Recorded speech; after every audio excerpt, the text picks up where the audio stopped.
Mobil yang satu ini memiliki dimensi bodi yaitu panjang 4.470 mili, jika sedikit memperhatikan bagian sisi eksteriornya terlihat kurang futuristik. Nampaknya Hyundai masih mempertahankan desain mobil konvensional pada Ioniq ini, namun langkah tersebut dapat menjadi strategi Hyundai untuk membuat konsumen tidak kaget dengan perpindahan dari mobil konvensional ke listrik. Pada area depan Ioniq ini tetap mengusung grill khas Hyundai tetapi sangat disayangkan tidak ditemui kisi-kisinya alias tertutup rapat. Sejatinya fungsi grill pada mobil konvensional sebagai tambahan untuk mendinginkan mesin dengan udara sehingga fungsi tersebut tidak dibutuhkan pada mobil listrik. Hal lain yang juga disayangkan adalah pada model lampu depan juga tidak dibuat sangat futuristik. Meskipun beberapa part dikurangi karena Hyundai Ioniq telah dibekali teknologi LED dan rear combination lamp pada sisi belakang, pada sisi kanan dan kiri bumper depan juga disematkan lampu kabut yang bentuknya dibuat menjorok ke dalam.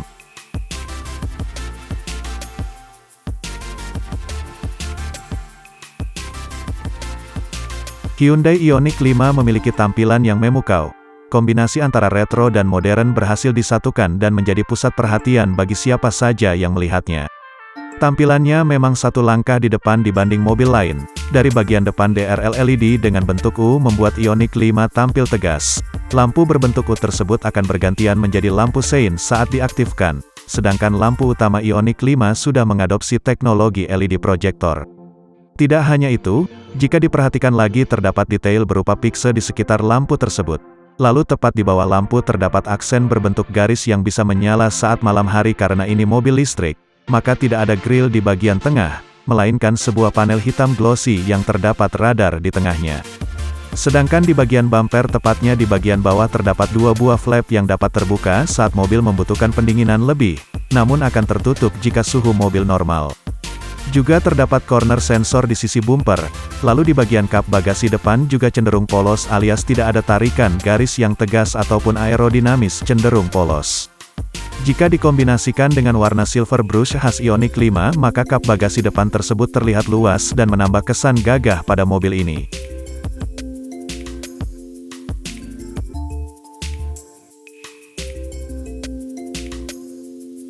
Penggunaan bahan material soft touch dan kulit terletak hampir di semua bagian. Salah satu spotlight di dalam kabin Ioniq 5 terletak di bagian tengah, alias ada dua layar yang saling bersebelahan. Kedua layar tersebut semakin memperkuat kesan mobil masa depan di Ioniq 5 walaupun terlihat seperti menyambung, namun sebenarnya layar tersebut terpisah.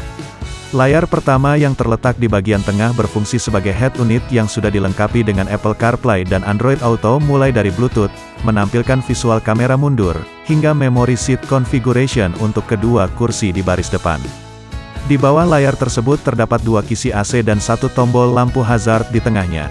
Di bawahnya lagi terdapat pengaturan AC dengan layar berwarna biru dan tuas pengaturan di atasnya. Serta terdapat tombol EV Start Stop yang terletak di satu panel yang sama. Lalu untuk layar di sebelahnya yang terletak tepat di balik lingkar kemudi berfungsi sebagai instrumen cluster. Tidak ada lagi speedometer konvensional, semua sudah serba digital, namun tidak hanya dapat menampilkan speedometer, instrumen cluster tersebut juga dapat menampilkan banyak informasi mobil Anda, seperti informasi drive mode, jarak berkendara, rata-rata konsumsi energi dan masih banyak lagi.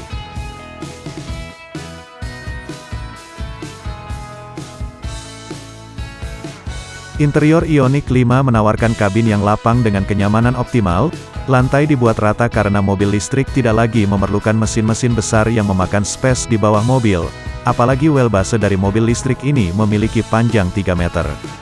Dengan begitu ruang kaki jadi terasa lapang dan nyaman. Untuk cup holder yang berada di bawah armrest pengemudi juga dapat digeser maju mundur untuk memberikan ruang lebih luas bagi pengemudi ataupun penumpang belakang. Kursi di baris kedua memiliki teknologi Railin sehingga bisa direbahkan dan meningkatkan kenyamanan penumpang belakang.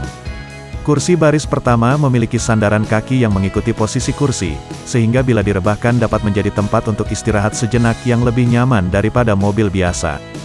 Baris kedua juga tidak kalah canggih, karena telah didukung teknologi Railin sehingga bisa direbahkan dan meningkatkan kenyamanan penumpang belakang.